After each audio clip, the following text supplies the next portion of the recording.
يعني هو حضرتك فتحتي مواضيعات كثيرة معاه يعني. هفتحها مع حضرتك طبعا كلها. أنا مش معني بالرد، يعني في حاجات نتفق مع أستاذ عمرو موسى فيها عندما نتكلم على أن تمام.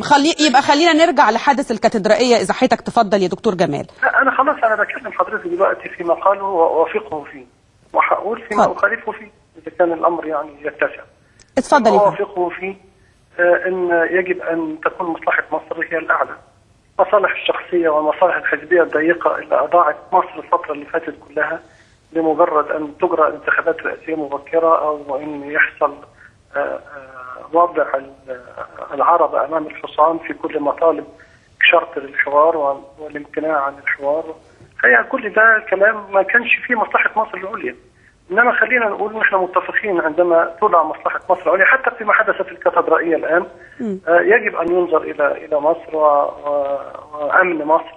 وبالتالي أنا متصور من العقلاء عندما يتدخلوا في مثل هذه الحادثة سيجعلون هناك فرصة للأمن أن يتدخل بشكل لا يدعي فيه أن في خلاف. قبل كده ولا في خلاف في السياسة بين السياسيين وبعضهم، ودلوقتي خلاف بين المسلمين والمسيحيين ونقعدوا نتفرجوا على الدنيا، ما ينفعش.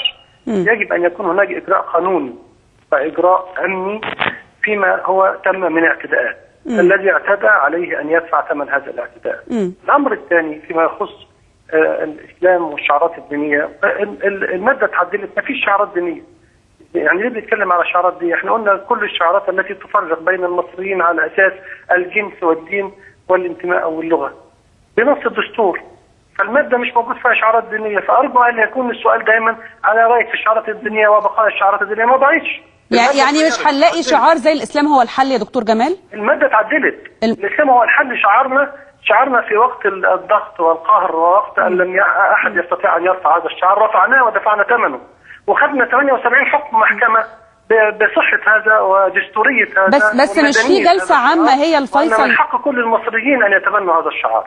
لكن مش هيبقى في جلسة عامة تكون هي الفيصل في هذا الموضوع؟ ما فيش كلام قصدي على شعار الإسلام والحل، لأن احنا الآن في صدد تطبيقه. عندما نتكلم عن الإسلام والحل يعني الإسلام وضع أصولا ومبادئ لكل الحياة. ما قاله الأستاذ عمرو موسى فيما يخص العلاقة بين الإنسان وربه دي النظرة العلمانية للإسلام. أما النظرة الإسلامية للإسلام فهو أن الإسلام حاكم له رأي في كل شيء. النظرة العلمانية. النظرة العلمانية؟ أيوة أنا النظرة العلمانية طبعا.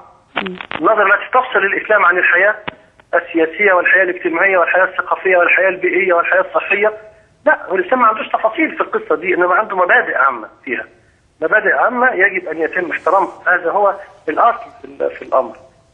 تمام. أنا بشكر حضرتك جدا الدكتور جمال حشمت القيادي بحزب الحرية والعدالة. شكرا لحضرتك يا فندم. الأحداث بدأت النهاردة بتشييع جنازة ضحايا أصحاب أحداث